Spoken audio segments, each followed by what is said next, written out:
Alright guys, welcome back to the channel, it's Matty here, and welcome back to Meta Monday, the weekly series where we analyze the Pokemon TCG Pocket metagame, and basically we let you know what the best decks are to be playing, what the matchups look like, what the trends are looking like in the overall metagame. So this is actually week 2 of the Spacetime Smackdown format. Last week was the first week of all of the new cards. This week things are really looking to kind of settle in. Basically a lot more players have all of the new cards, they're playing the decks that they think they should be playing, and we have a lot more data and basically information as to what the best decks are. So we have a lot to talk about in the video today. I'm really excited. But before we get into it, guys, don't forget to like this video and subscribe. We just hit 9,000 subscribers, so I really do appreciate that. We're almost at 10,000. So I know a lot of you guys who watch my videos aren't subscribed. So if that's one of you, if you're one of those people, please hit that subscribe button. I would really appreciate it. Anyway, guys, let's get right into this. So as we see here, Exeggutor EX actually won this week's Ursa Days tournament. Not only that, but it actually got second place as well. Both the Yanmega deck getting first place here, going 14-1-1, and the Exeggutor and Celebi EX deck going 13-2-1, getting second place in this tournament. This is actually a really interesting development here. I said, I'm not going to toot my own horn really, but I did say a lot of times in the last week or two that Exeggutor EX was looking to be one of the best cards of this format. In fact, it was actually one of the best cards of last format, and grass type decks in general are actually a bit better placed in the metagame right now with all of those Darkrai decks running around. But something, if you're new to the channel, or if you haven't really been keeping up with the Ursa Days tournaments or my Meta Monday videos, one thing to note is that the last two tournaments, Ursa Days tournaments of the previous format, were both won by Exeggutor Celebi decks. So this week here with Exeggutor winning, 3 of the last 4 big, weekly tournaments were actually won by Exeggutor and Celebi. So if you ever had a doubt about grass type decks or Exeggutor as a card, which again I think is the primary Pokemon in these decks, that is something to keep in mind. It has been dominating for weeks. Let's go ahead and let's take a look at these deck lists here. This is going to be the Yanmega version. So Yanmega EX is a really great inclusion from Spacetime Smackdown, but the thing with Yanmega is because it has 3 energy, colorless energy rather, in its attack cost, we can actually play it in really any deck. The thing right now though is that fire type isn't really popular, right? So we're not really worried about the weakness. Yanmega is actually weak to electric type, which is a little bit unfortunate, but the thing is we're hitting most things for weakness. Yanmega EX is just one of the most consistent Pokemon in the entire game. 120 damage for 3 colorless energies, 140 HP on a stage 1 Pokemon. So what Yanmega does for us is it provides an extremely reliable mid to late game attacker. 120 isn't anything super substantial, but combined with the tropical swing attack from Exeggutor EX, the math really does line up, right? If we flip heads with Exeggutor, that's 80 damage plus 120, that's 200. That's KOing basically anything in the game, but even if we hit for 40 damage on Exeggutor EX, and then we go into Yanmega, that's 160, and that is a really good number as well. So the math really works out here. Exeggutor EX, we'll talk about it a little bit. It's honestly, in my mind, maybe the best Pokemon in the game right now. It's actually always been extremely good. It didn't see a lot of play back in Genetic Apex in the first format. In Mythical Island, when it had better Pokemon to pair with it, like Celebi EX, it became one of the most popular decks, but also one of the strongest decks in the game, again, winning a ton. It's just a really over-tuned Pokemon. Stage 1 Pokemon, 160 HP is crazy, by the way, and only 1 energy in its attack cost, which I say this all the time, but for Stage 1 Pokemon, having 1 energy in their attack cost is really good, because if we're going first, most decks don't like to go first, but Exeggutor does love to go first, because basically, going second is what most decks want to do because you're ahead on the energy curve. You can attach an energy before your opponent can. However, with Exeggutor, we can evolve, or going first, we can evolve before our opponent can, which means basically on our second turn, we can attack for Exeggutor EX before our opponent even has a chance to evolve, which a lot of times is very advantageous, and it's very consistent, like I said, with Pokemon communications. Giant Helmet with Exeggutor is really good. It boosts that damage because we're living so many extra hits paired with Erika's, and having 160 HP basically means that the unreliable damage, on average, we're doing 60 damage per turn with Exeggutor EX, but it's a little bit unreliable, and it's also a little bit underwhelming in the mid to late game, but Rocky Helmet really does fix that. It forces our opponent to attack our Exeggutor turn after turn, hopefully dealing additional chip damage with Rocky Helmet. So I do think that Rocky Helmet is a really great inclusion with Exeggutor EX. I think that you could possibly run something like a Giant Cape, but I don't think you need the extra HP because, again, we are running Erika's in most matchups. I think Rocky Helmet is a little bit more useful. But overall, both of our Pokemon are Stage 1 Pokemon. The cool thing about Yanma here and Yanmega is they have 1 energy in their retreat cost, so it's not that substantial. Yes, it can feel a little bit bad if you start off with the Yanmega. We're not playing any X speeds in this deck, which is something to note. But again, it doesn't really matter that much because if we're going second, starting with Yanma doesn't really matter anyway because we just attack for 20 damage with either Exeggutor or Yanmega. Let's say we start with Yanmega, we hit for 20 damage, and the next turn we can retreat out for free, attach 1 energy to an Exeggutor, and just start hitting. So it's just a really all-around consistent, reliable deck here. I think that Erica's in this format and healing in general is a lot better than it was previous format because not a lot of decks are, I guess, set up in sweep decks. Like the format right now is really tailored around like early game, consistent kind of chip damage, bench damage, Darkrai's ability. We have Greninja, we have Druddigon. There's a lot of things that don't do a substantial amount of damage, but they get damage off really early in the game. Exeggutor EX really likes these kinds of matchups because we can evolve pretty early into a ton of HP 160 and then heal up pretty consistently as well with Erica's. We are running 1 Cyrus and 1 Sabrina. I think that's a pretty standard combination, so we're going to see that in most decks. Of course, 2 Research, 2 Pokeball. 1 Pokemon Communications is a little bit interesting, but like I said, we don't have that much Pokemon in the deck, so there's a lot of room for other things in here. We are running 2 Rocky Helmets, as I mentioned previously.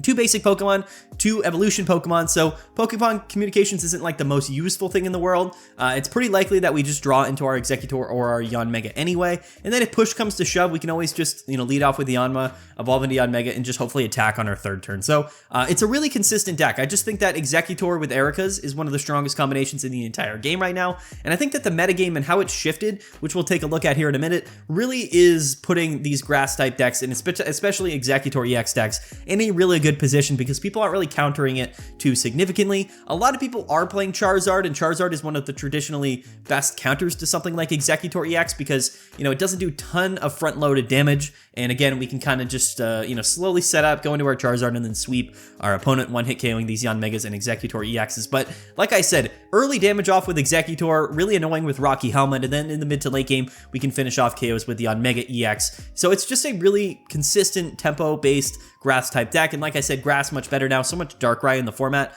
but also like it's just a strong deck in general, and I think that grass type is extremely well positioned. So I'm not I'm not overly surprised that Exeggutor won this week. I am a little bit surprised that Yanmega was the version that won.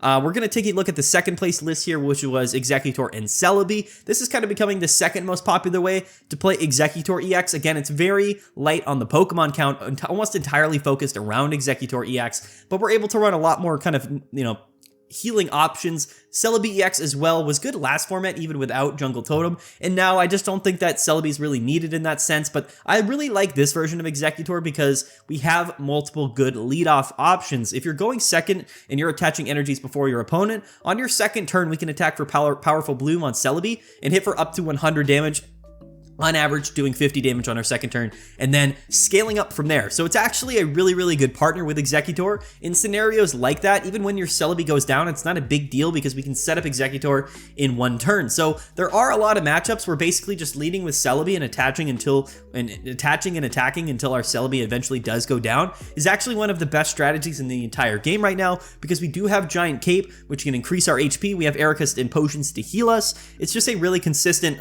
tempo-based water type, grass type attacker. Like, yes, last format, oftentimes we used Celebi as this setup and sweep Pokemon, but in this format, those decks are a little bit less common right now. We would rather just sort of get damage off pretty early on the board, and like I said, Exeggutor is really strong. So this deck is cool because it's very consistent. We're almost always starting with either Celebi or Exeggutor, basically.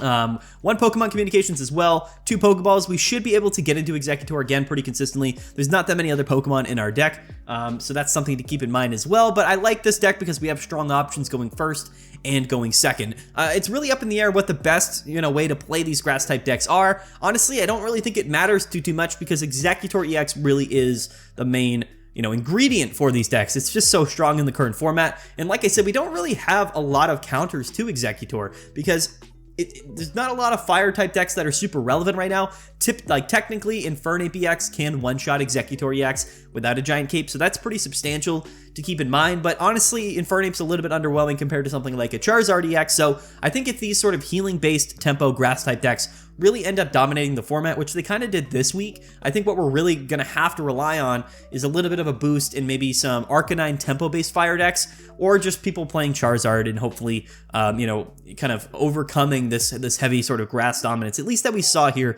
in the top tables. We'll see overall. Exeggutor did have a tremendously high win rate. I think that it was just really well positioned this week for a variety of reasons, which we'll talk about.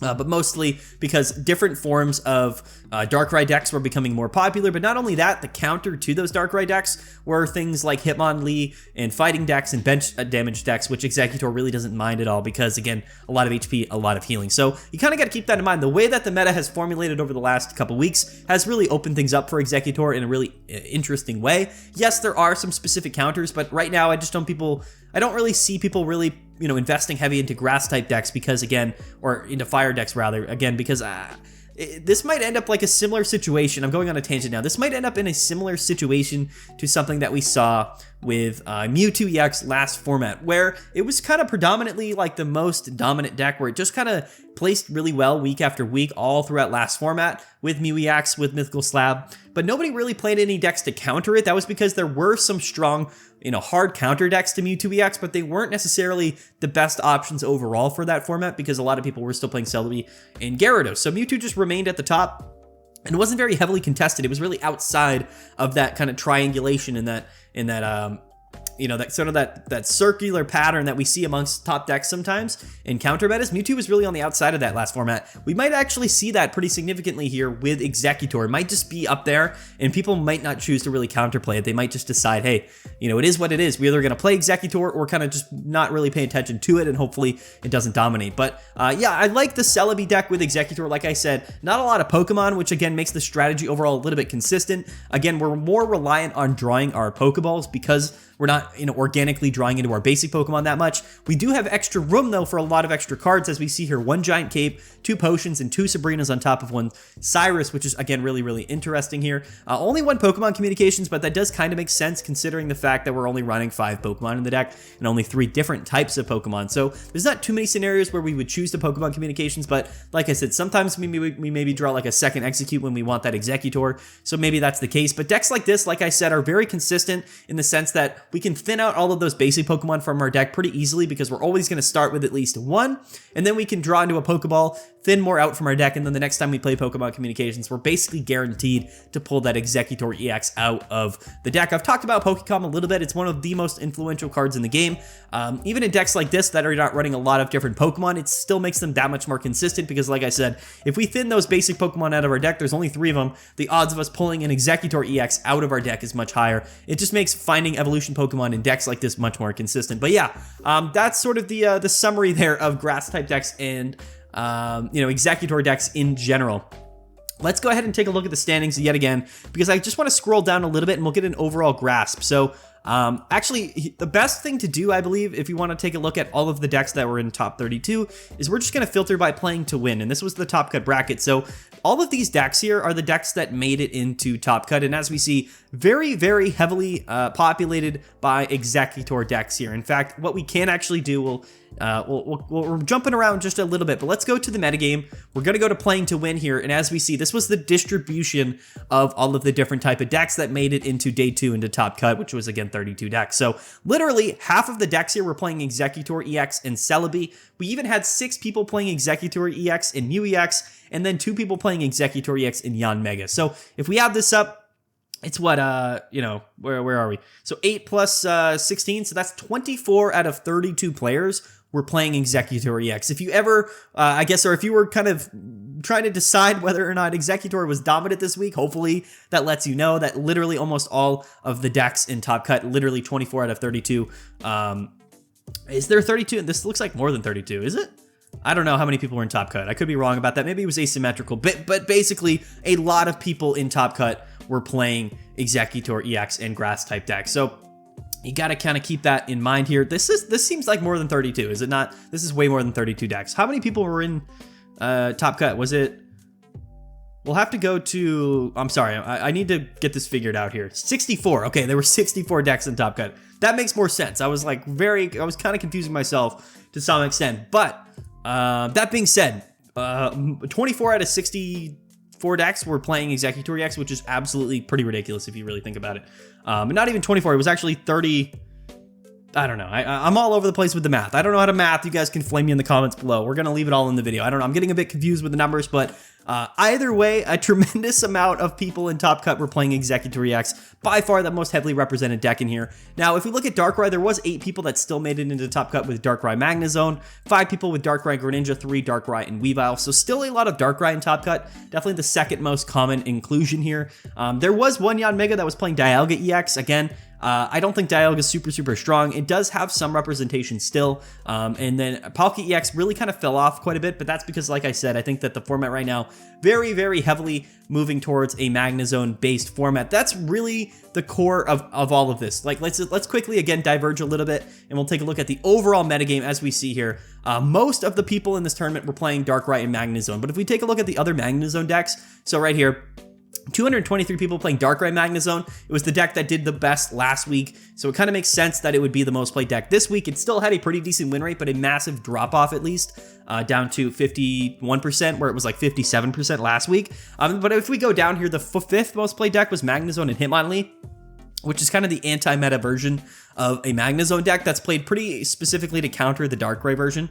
But if we go down as well, I believe there are some other Magnezone decks that were at least somewhat prominent in the metagame. So 12 people playing Magnezone, and Skarmory, also a good win right here at 53%. I actually like Skarmory quite a bit. And then just Magnezone in general was slotted into a lot of different decks. So it makes sense to me that, you know, that people would play Magnezone, and that's still, I think, where the format is really adjusting to right now. Again, it dominated very heavily in the first week of the format. People were kind of countering Magnezone decks with other Magnezone decks. So it made the format almost entirely, you know, structured or built on the backbone of Magnezone EX, or not EX, just Magnezone, which made a lot of water decks kind of fall out of favor. As we see Palkia, a very heavy drop off this week to only 86 players playing Palkia EX, even though it is on paper one of the strongest decks in the format. It only had a 57 or 47% win rate, which is fairly low. Gyarados as well, still the 4th most played deck here with 130 people playing it. Again, we are still weak to Magnezone, but this had a 49% win rate. Makes sense. You're a little bit less affected by the weakness of Magnezone in that particular matchup. And then Charizard here. Honestly, the 2nd most played deck, which is really interesting to me. And it had a 47% win rate, pretty normal for Charizard. It always has a lower average win rate, but it doesn't necessarily matter because the upside for Charizard is so high. Yes, like the average win rate's going to be lower, but again, if you're trying to win a tournament, playing a consistent deck isn't always the strongest strategy. But here we go. The 3rd most played deck in the tournament here was Exeggutor EX and Celebi. But if we go down, 100 people were also playing Exeggutor EX and Mew EX. So if you combine this here, because these are very similar decks, if you combine this 100 by this 140, that's 241 players, which would make that the most common archetype from this tournament. And again, if we look at Exeggutor and Yanmega EX, which was a lot less people playing this than the other Exeggutor variants, which ended up actually winning the tournament, it's got only 30 people playing it, but a 54% win rate. So, I mean, I think a lot of people will probably end up playing Yanmega EX, but I wouldn't put that much weight into it. Like, I think Yanmega does have particular strategies that are better than Celebi EX in some ways, but I think overall, like, the differences between Exeggutor and Celebi, or Exeggutor and Mew EX, or Exeggutor and Yanmega EX are all pretty slightly different. And it really doesn't matter, I don't think, that much. I think that, again, Mew EX is a bit of a meta call where it's going to be good in some matchups, but again, it makes the deck a little bit less consistent, at least in the early game. Celebi's a little bit stronger in the early game and makes the deck a little bit more consistent off the jump, because Celebi is another good starting option. But then if we look at Exeggutor and Yanmega EX, it's again a little bit more consistently strong in the mid to late game. So they're all a little bit different, but the main sticking point here is that Exeggutor EX really was a really tremendous meta call here. Again, 54% win rate if we go up to Mew EX. This one actually only had a 49% win rate, which is interesting, but Exeggutor and Celebi had a 55% win rate. So yeah, Exeggutor really kind of dominated this particular week. But like I said, the format was really based around Darkrai and Magnezone. A lot of Darkrai decks in general, still the most played single card of the tournament, 223, 105, and 47, plus 23 people playing Weezing. So Darkrai EX was the most played single card of this tournament. Exeggutor kind of closely behind. Again, that kind of makes sense because Exeggutor, a very strong counter pick to Darkrai EX. We're very much rambling and going all over the place in this video, so I do apologize, but that's what Meta Monday is all about. We're going off the rip. It's just we're just flowing. We're going off. We're doing what we can do, and we're just talking about whatever. So let's take a look at the rest of the standings here. So after the top 2 Exeggutor decks, Going into top 4, the other decks that made it were actually Palkia EX and Vaporeon. Like we said, like Palkia EX kind of fell off a little bit in play, but it's still overall one of the strongest decks in the game, similar to Gyarados. So we actually saw one make it into top 4, and Palkia and Articuno actually here at 10th place. And if we go down, plenty of Gyarados decks also making it here into top cut. So not a big surprise to me. I do think that it makes sense that we saw less of them seeing play, but in a top cut environment, really anything goes. The matchups are very dependent on what decks do well, and I'm not surprised that Palkia EX ended up doing pretty well. It's just a really strong deck, even though it's maybe not super well positioned in the format right now. Let's take a look at this list and see if we can kind of point anything out here. So one thing that I'm noticing a lot more commonly in these Palkia EX decks is that yes, we're obviously playing Oceanic Gift Manaphy, and yes, we're going to be playing Washout. This is the predominant combo, Vaporeon, Palkia, and Manaphy. Very strong, very explosive, but what I'm seeing a lot of times in these decks is that we're actually playing Articuno EX as well. I think it makes sense to play at least one copy of Articuno because it is a strong leadoff Pokemon.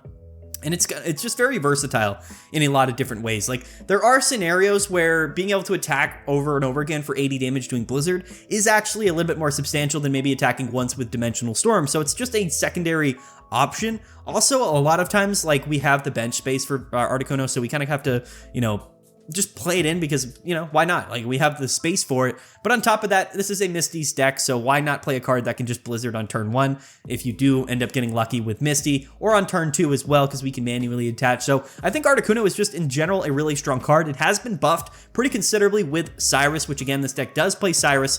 Palkia EX does do bench damage, but the thing with Articuno is that it does it a little bit more earlier on. It does it like it's easier to do Blizzard than it is Dimensional Storm. So Cyrus just overall really, really good in any of these water decks, Palkia or Articuno as well. Articuno just a less powerful but a little bit more early and fast and consistent option than Palkia. And again, it's just another consistent attacker. Also, the one thing to note is that Giant Cape does bring Articuno up to 170 or 160 HP, which is actually really, really good. Articuno with 140 is a little bit underrated right now. Like I said, most Pokemon with 140 HP when paired with Giant Cape are actually really strong. It's a very substantial number to be above 150. And again, Articuno can get there and then hit in 2-hit KO basically anything in the game with Blizzard, 80 damage. So the math, this format and the sweet spot numbers actually work in Articuno's favor really well. Like I said, Blizzard can 2-hit KO almost anything in the game with that 80 damage attack. That's 160, a very substantial number to be attacking. And then, like I said, our HP goes to 160 with Giant Cape. So again, just a very, very good card.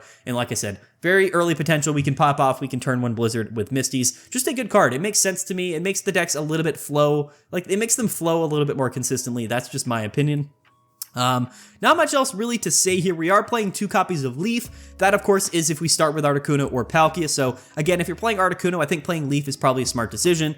At least one Cyrus is going to always be good in almost any deck, but in this deck particularly. And then, yeah, I mean, the rest of the deck here, a lot of Pokemon, if we're being fair here, right? We're playing 9 Pokemon in the deck, which is funny. I say that because in this format, with Pokemon Communications, it just doesn't, like, most decks aren't running, this deck isn't running Pokecon, by the way, but most decks in this format are playing less Pokemon. That's one of the things that I think is a really interesting thing to realize about this new format, is that previously most of the best decks were just playing a ton of Pokemon. They were like pile decks because the idea was that there wasn't that many strong trainer cards that really would win you the game. Like trainers weren't like super important last format. Some decks used more than others, but really the idea last format was like, if we're playing, you know, 10, 12, 14 Pokemon in our deck, at least we always are drawing into Pokemon cards, which can be useful no matter what. So that was kind of the idea last format, but now with Pokemon Communications, even though, like I said, this deck isn't playing Pokemon Communications, even decks now with Pokemon Communications don't have to run as many Pokemon because we can just kind of, you know, pick and choose and pull and exchange our Pokemon for once in the deck. It just makes playing less Pokemon make your deck actually a little bit less, or more consistent rather, whereas last format it was kind of the opposite. So that's a big change now with Pokemon Communications. That's again another rant, but this deck running 9 Pokemon is actually a little bit more than what most decks are playing right now. But yeah, I think Articuno, a really good pick. Let's go ahead and take a look at this Hitmonlee in Magnezone deck. So this is something that's really on the rise, at least this past week. It was on the rise. I don't know if it's going to see as much play next week. It really was a strong kind of counter meta choice to that Darkrai and Magnezone EX deck. Basically, all Druddigon decks, Hitmonlee's really good in. It allows us to kind of hit around the Druddigon while also setting up KOs later in the game with Magnezone. The other cool thing with Hitmonlee is that it works extremely well with Cyrus. Again, I think Cyrus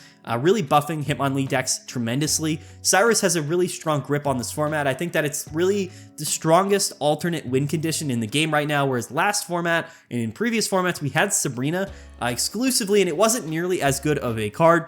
Non-targeted Gust is just never going to be as good as targeted Gust, especially in a format now where we have so many cards that can do damage to benched Pokemon. It's just a big difference. I think a lot of people are a little bit, I guess, disappointed, or maybe they don't necessarily enjoy the aspect of Cyrus put into the game. I also don't necessarily really agree with the inclusion of Cyrus. I think that gusting in general is one of the strongest effects of all time in any Pokemon card game. I remember back in the official card game when Boss's Orders came out, which was literally a no conditional targeted gust card. So imagine Cyrus, but or Sabrina. But basically, like, your opponent doesn't have to have any damage on their bench Pokemon. You can just say, hey, I'm going to bring up that bench Pokemon to the active spot. You get to choose, and there's no condition, and you can just use it at any time on any Pokemon. When that game came to the official card game, it changed the entire metagame and everything about how the game flowed overall, and it does feel really bad because you can't really play around it, right? The only way to play around Cyrus is to just either leave your Pokemon in the active spot or heal it up some way, and there are limited options for healing in the game right now, and like I said, there's a lot of bench damage floating around. Cyrus, just one of the best cards in the game. It does make the flow of the game maybe a little bit more linear in terms of how you're kind of strategizing throughout the match itself. Basically, if your Pokemon gets hit, it's kind of just better anyway to just stay in the active spot. There's no real workaround to that. Whereas with Sabrina, basically, like, when there wasn't Cyrus, you could, take damage and then just retreat out. And I think that's a big reason why things like Dialga are maybe a little bit less good in this format, or really any Pokemon that you would leave in the active spot to soak up damage, even things like Druddigon. They are heavily affected by Cyrus. It has a really strong grip on the metagame right now. I think that the inclusion of Pokemon communications in Cyrus is just a massive development in the game right now. It's up for debate whether you think that it's better or worse. It just changes the way that the game is played and the way that you kind of build decks and you strategize. It's could be for the better or for the worse. It really is sort of a preference thing, but it is, in general, I would say probably one of the strongest cards that we have in the game right now. Really the only true, conditional, I guess additional way to win the games that's not just by using Pokemon, right? Basically, it's a trainer card that can just win you the game in its own right, which is just, it does feel bad sometimes, I'm not going to lie, but it is what it is. That's the game. But anyway, so Hitmonlee right now, exceptionally good in the format right now with a lot of Druddigon, and like I said, Cyrus making it better. I do think that Marshadow is worse in the format right now. I still think it's a good card. It's definitely not bad. Like, doing 100 damage for 2 energies is strong, but like I said, with Darkrai, with Greninja, with Rocky Helmet, there's a lot of ways that our Pokemon get KO'd without being actually attacked by our opponent's active Pokemon, which allows us to not be able to use the revenge attack on Marshadow, which makes it feel a little bit less consistent and a little bit worse, I guess, in this format, but it is still a strong option. It's just a basic Pokemon, low energy and its attack cost, so there's not a tremendous downside to playing Marshadow, and there's not a lot of alternate options, and a deck like this is playing Hitmonlee and Hitmonchan, aggressive fighting type cards. Again, early damage is really good, bench damage particularly really good, and like I said here, not a lot of Pokemon for this package, right? The Hitmonlee Marshadow package is, again, only basic Pokemon, only 4 Pokemon, which allows us to slot in Magnezone pretty easily and just run it in a deck that otherwise didn't have a lot of great late game attacking options.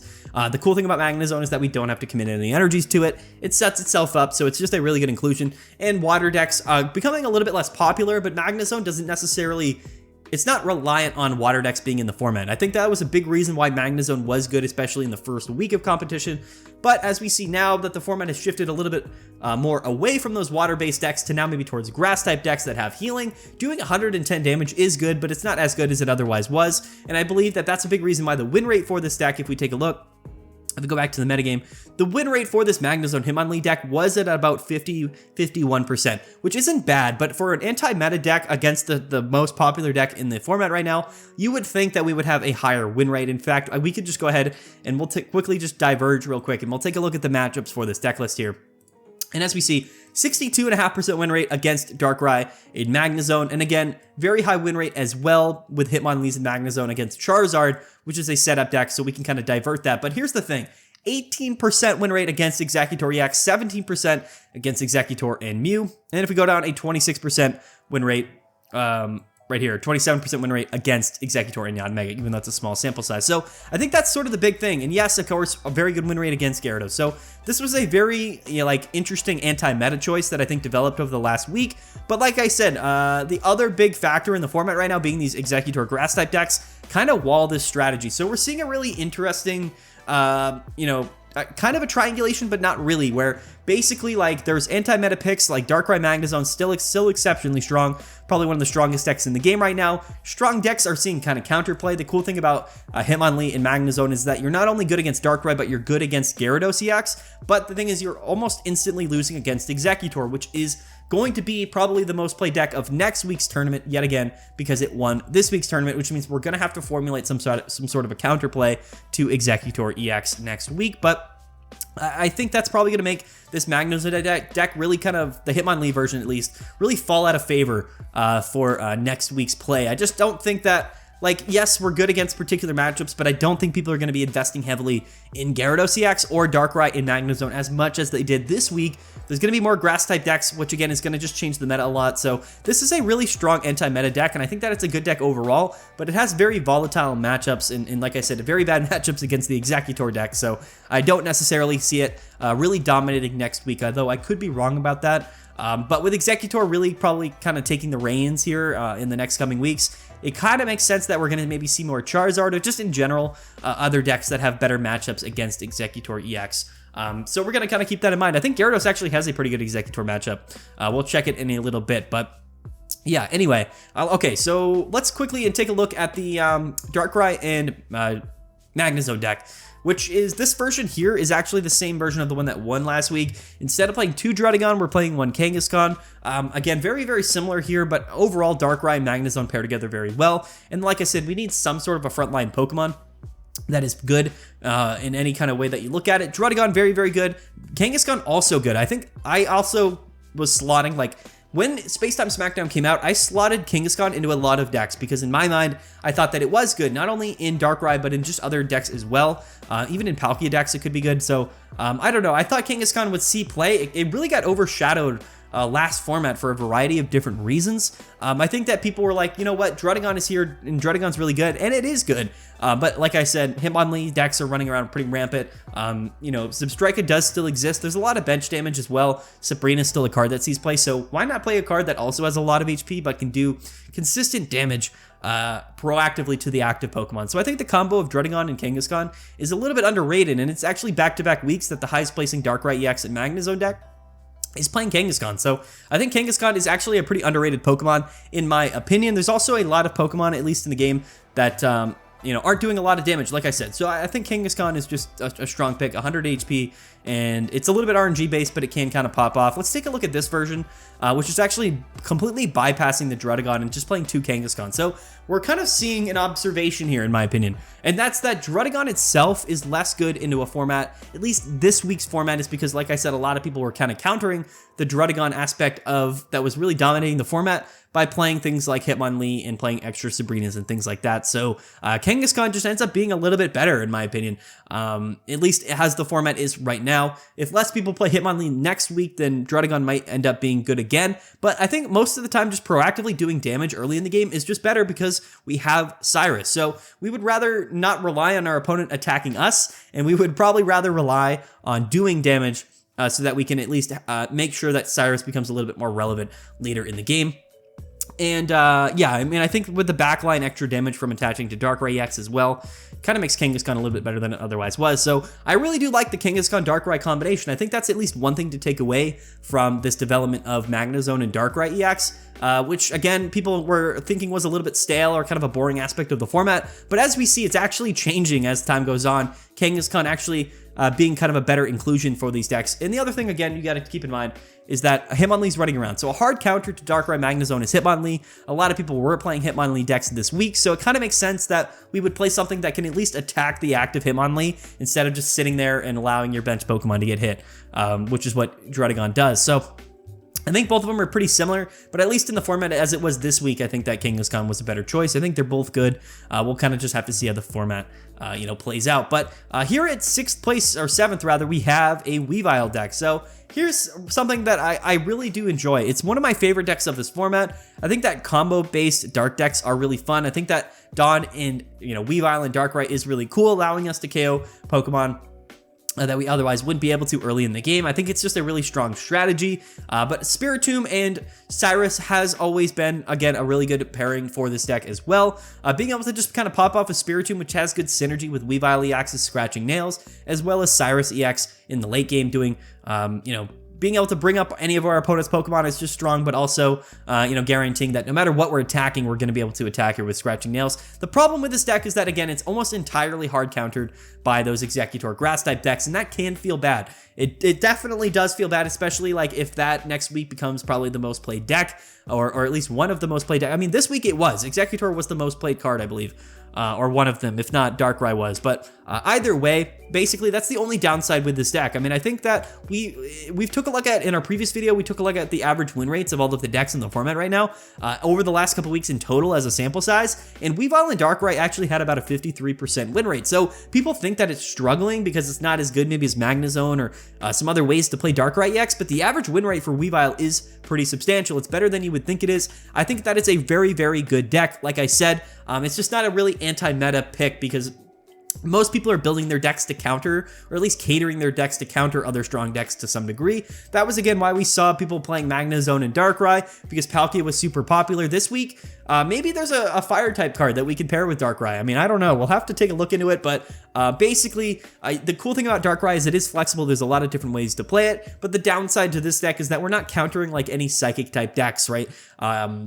So we would rather maybe not be weak to Grass entirely, and maybe also hit some other things for weakness. That's why most of the time people were choosing to play things like Magnezone, or even just playing Greninja to at least not be weak, at least to Grass type overall. But no, this deck is really, really strong. The average win rate for Weavile and Darkrai is really good. I know that I'm hyping up this deck, at least in the last couple minutes as I talk about it, but next week I would probably assume that we don't want to play Weavile and Darkrai with all the Exeggutors running around. Like I said, that's definitely trending upwards, so we're gonna have to definitely account for that. So I would say that Weavile Darkrai, although consistently is a good deck and it wins a good amount, I think that it's actually becoming a worse metagame to play it overall. So yeah, and then as we go down, we see some more classic stuff here. Like I said, we see, Gyarados and Greninja. I don't really have too much else to say about Gyarados and Greninja. It's always been the same. I think that its position in the format this week was worse than it was last week. Like I said, it was kind of a 2-for-1 scenario for people trying to counter Darkrai and Magnezone. That was, I think, why a lot of people played the Hitmonlee anti-meta deck with Magnezone, because not only did it have a good Darkrai matchup, but it had a very good Gyarados matchup as well. Hitmonlee is almost an auto-win card against Gyarados, which kind of makes it feel bad, but at least there's something in the format that's keeping Gyarados in check. We said that last week about Gyarados and Charizard, which really, I think, ended up dominating in week 1. And ended up winning, and that was just because people weren't accounting for it. They were playing all the new cards, they were playing all the new decks, and Gyarados was like, listen, dude, I'm still the strongest guy on the block here. If you're not countering me, if you're not playing those Hitmonlees, like, I'm just going to win. And it is a really interesting relationship here, but at least we do have a strong Hitmonlee deck that is overall good in the format, but we might have to change the way we're playing Hitmonlee next week to not only counter, Gyaradoses and maybe counter Darkrai's as well, but maybe instead of playing Magnezone, we pair it with a deck that's maybe a little bit stronger against Exeggutor EX, maybe something that's, can hit for big damage like a Rampardos, that can maybe take a one-hit KO on Exeggutor, but isn't necessarily, entirely weak to it. So, yeah, we got to keep that in mind. I'm really interested to see like how people develop and change the decks that they're playing next week, but I think that all the stuff that we've talked about today should hopefully prepare everybody for next week, because things are going to change a lot. But as we were saying here with Charizard EX, and okay, we're going to go back, because one thing I want to note here, this Charizard player did bubble out of top 8. They went, they got 9th place, but let's quickly just appreciate the record here of this Charizard player who went 12-1. So basically what this means is that this player lost in top 16, right? They didn't make it into top 8. But prior to their top 16 match, they had won 12 games in a row. This Charizard player literally didn't lose for 12 games, and then eventually did end up losing here. Let's take a look at who we lost to, and it was in fact the Hitmonlee Magnezone deck, which again is a very bad matchup. But yeah, I mean, literally we beat basically every relevant deck in the format here.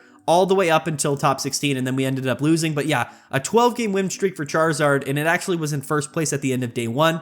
We can actually go ahead and just take a look at here into Swiss rounds, and we can see what the standings were. As we see, this was the day 1 results. Charizard here 10-0, and then ended up winning its first 2 games in Top Cut as well. But tons of Exeggutor here dominating day 1. It just was the meta call this week, and Exeggutor just in general one of the strongest decks in the game.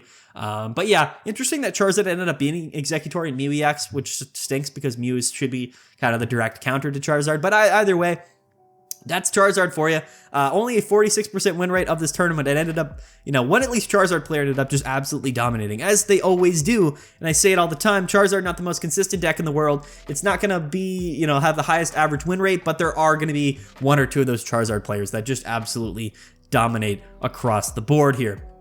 Okay, so next up here, well, I guess we never took a look at the list. So this is Charizard now. Again, like I said, we've talked about this pretty extensively. I think Pokemon Communications has really changed the game for Charizard.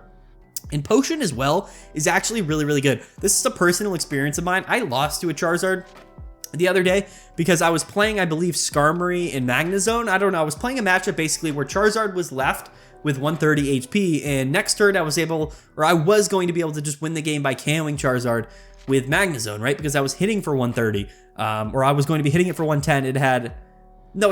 I forget. I don't know the math, but basically I was going to be KOing Magnezone or Charizard with Magnezone, and then on our opponent's last turn, he brings up his Charizard. I'm like, it's okay if he KOs by Skarmory, because I'll come in and KO with Magnezone, and then he just goes ahead and plays both potions and puts that Charizard right out of range of me revenge KOing it. It felt really bad, so I'm a believer now in potions with Charizard. I also think it's helpful with Giant Cape to allow our Moltres to stay around for longer, but Giant Cape's also really nice in certain scenarios where we can attach that Giant Cape, if we need to Charmander on our bench, which allows it to survive at least 2 stretch kicks from Hitmonlee, and that can be the difference as well if we don't draw into our Charmeleon. But Pokemon Communications makes this deck so much more consistent than it otherwise was. Now we don't have to play a bunch of Pokemon like Arcanine and I don't even know what else, but Charizard, yeah, it's still very, very good.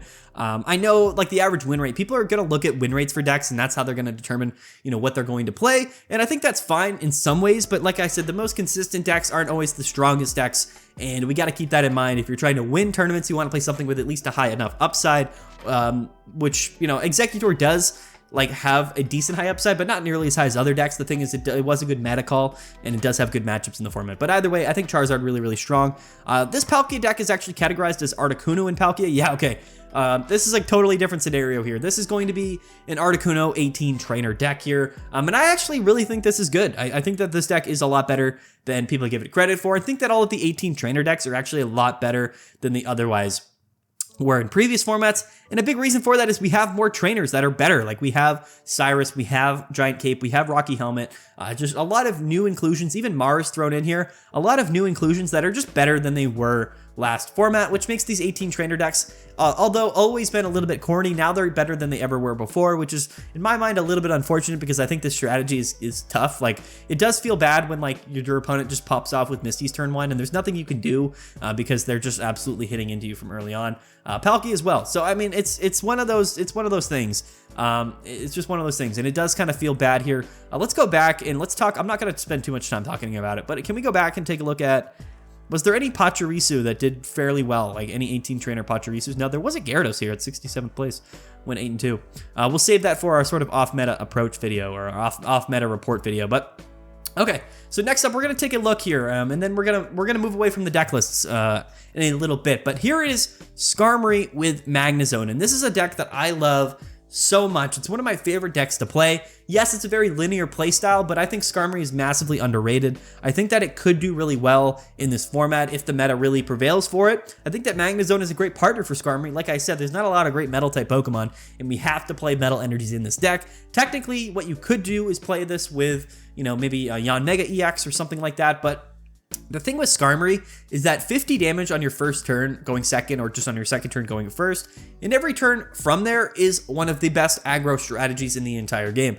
Giant Cape brings us to 100 HP, so 100 HP single breast Pokemon doing 50 damage for 1 energy is incredible. I mean, that really is an extremely strong card. In some matchups, maybe we would rather play Rocky Helmet, and we can just attach that to Skarmory. The cool thing here is that, yes, we are playing in Heatran, which I don't know. I do see more people playing Heatran in this deck, and it does kind of make sense because in the mid to late game, there might be a card that we would rather just attach energies to because there's no Pokemon else to attach energies to because Magnezone is setting itself up and our Skarmories have low energy in their attack cost. Heatran does have a decent amount of HP as a basic Pokemon, 120 is substantial. And yes, it's 3 energies and its attack cost, but we are doing 110 damage. So like I said, I do think that Heatran is actually a pretty decent card here. You do 20 damage to yourself, that is a little bit unfortunate, but 110, similar to Magnezone, is a good amount of damage, enough to maybe take some KOs here. So I do actually kind of like Heatran in this deck, although it is unfortunate when we start with it. I think that's maybe enough of a downside to not play Heatran because we want to lead off with Skarmory. And even if we lead off with Magnemite, it's not a big deal because it has 1 energy in its attack or retreat cost.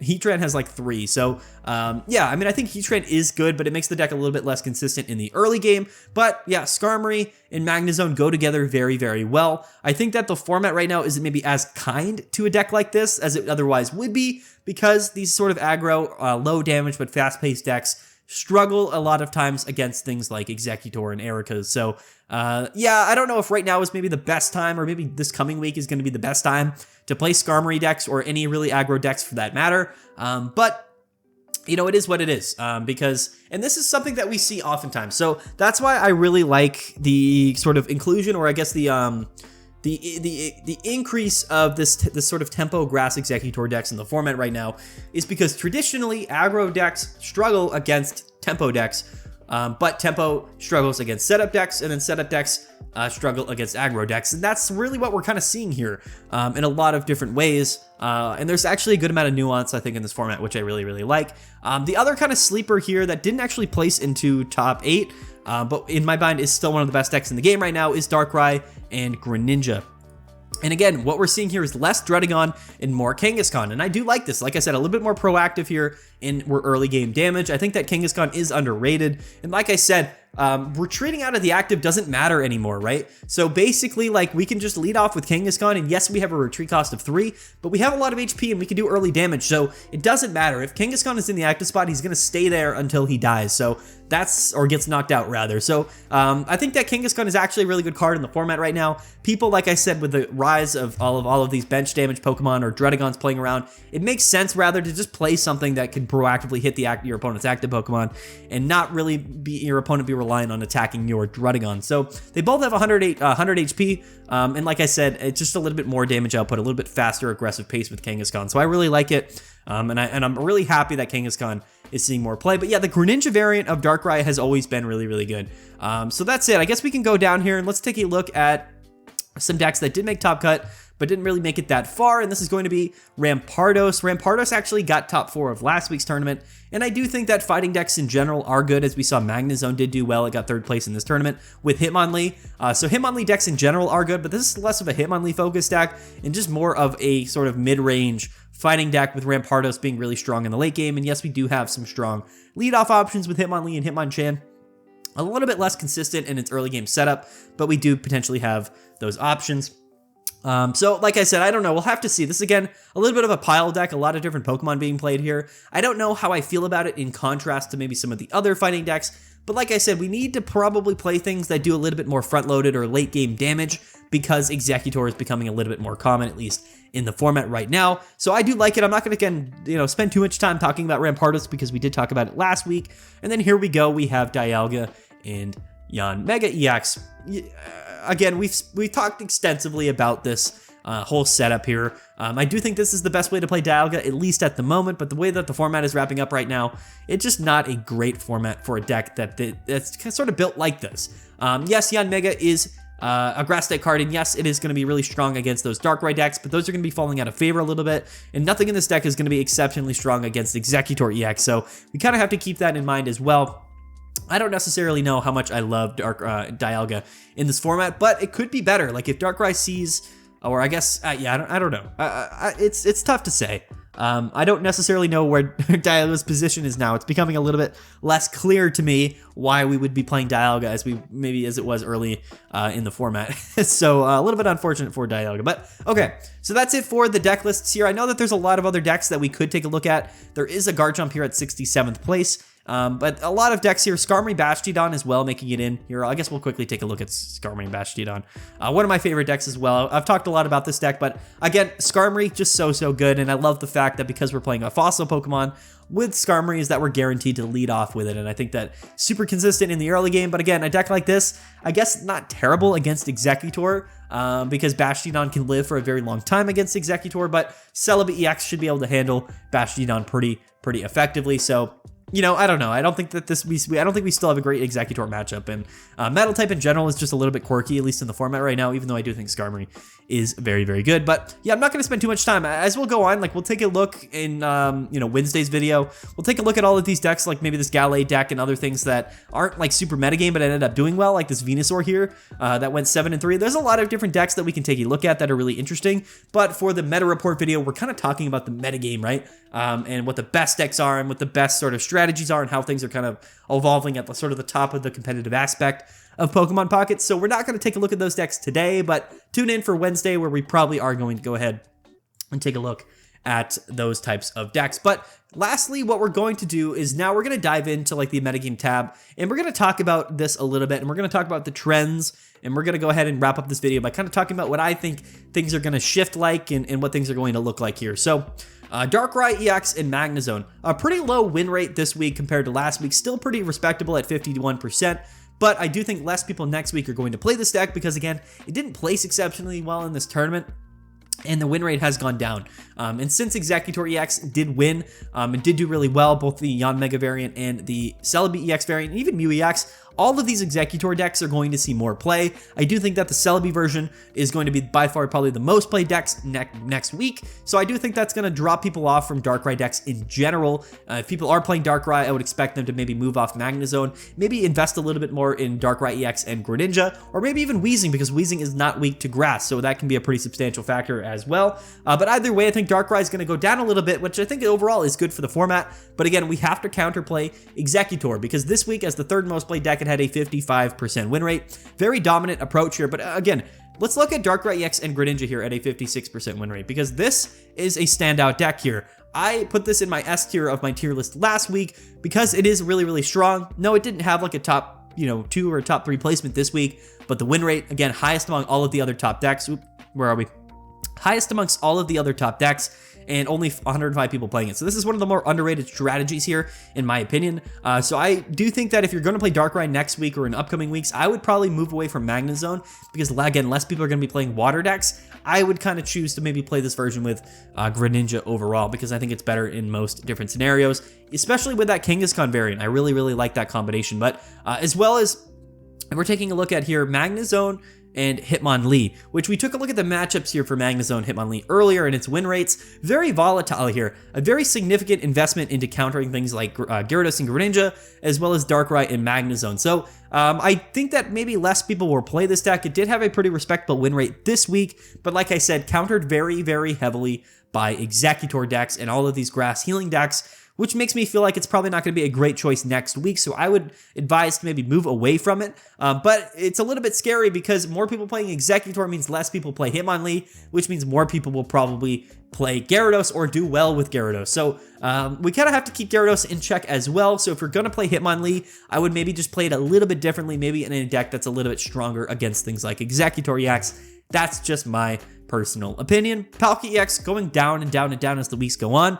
Again, I think that the format's a little bit less kind to Palkia, but it does have a decent Exeggutor matchup, I believe. Let me double check. And we'll go into the matchups here. The matchups here against Exeggutor. Okay, so 41% against Celebi's not great. 31 against Mew EX, also not great. So yeah, okay, so not a great Exeggutor matchup, but maybe not as bad as you otherwise would think.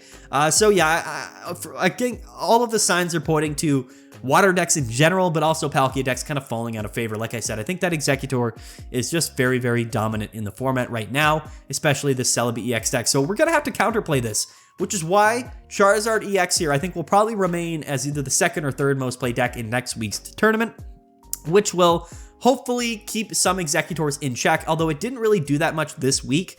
I believe, let's go to the matchups for Charizard. Its second most common matchup was against Exeggutor. So this was really the only thing that kept Exeggutor at least somewhat in check from a win rate perspective, is that it did lose 64 times to Charizard. So I guess that's kind of an upside, but again, Charizard does struggle against almost everything else that's popular in the format right now, other than Exeggutor, but at least Charizard is a high roll deck. I do think it's going to remain probably as one of the most played decks of next week. It'll probably be second or third, which I think is good. Hopefully we see at least some more Charizard representation later into the, top cut bracket. I think that could be pretty important so that Exeggutor doesn't really run away with things. But like I said, there are other counters to Exeggutor. We haven't seen a lot of tempo-based fire decks seeing play.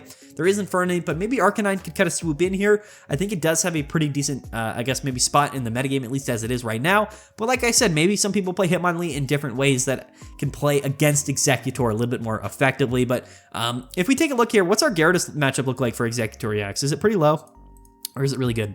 Let's take a look here. Yeah, a low win rate. So Gyarados does do well against Exeggutor, so that's important to keep in mind. So I think that we'll have to see. I mean, I think Gyarados is kind of a sleeper pick next week. Charizard is always right there and it could pop off, but I think Gyarados might actually kind of return. Depends. Like if we see less Magnezone and less Hitmonlee and more Exeggutor, that does open up the room a little bit for Exeggutor EX. So if we could find a way to still incorporate Hitmonlee into a deck that is at least somewhat decent against Exeggutor EX, we should have a pretty decent, balance act at least, or balancing act of the format next week. So very interesting. It's going to be interesting to take a look at that. Darkrai EX and Weavile, a 51% win rate, very respectable this week, but again, I think it's probably going to decline in play a little bit. So everything's going to kind of go down, except in play at least, except for things like Exeggutor, which are all going to go up. So take a look at this meta report here and shift basically everything that's either Darkrai or water decks or fighting decks down a little bit, and then move all of these Exeggutor archetypes up a little bit. And that's probably what we're going to see for the metagame here. Maybe people just get ahead of the curve and they play Charizard more effectively this week or next week, but we'll have to see. Definitely kind of interested to see what that's all about here. But let's go ahead. In the metagame tag, again, I want to go ahead and just show you what the top cut placing decks were. And we can actually compare this to the overall, right? So again, by far, 25% of top cut was Exeggutor and Celebi. But if we look at the overall metagame here, only 7% of the tournament was playing Exeggutor and Celebi. So that's a massive, massive difference here in the meta share representation in top cut. Darkrai Magnezone here, 12% of top cut, whereas if we go to the overall tournament, actually 12% of the overall tournament as well. So I guess that's also pretty accurately reflected. So that's kind of the big standout to me, I would say, is that Exeggutor this week did far more than, or better rather, than we otherwise would expect. But everything else in here is pretty standard in my opinion. So yeah, that's what we're going to do. We're going to wrap it up, guys. It's been a long video. I've talked for a very long time. I do apologize for how long this video was this week.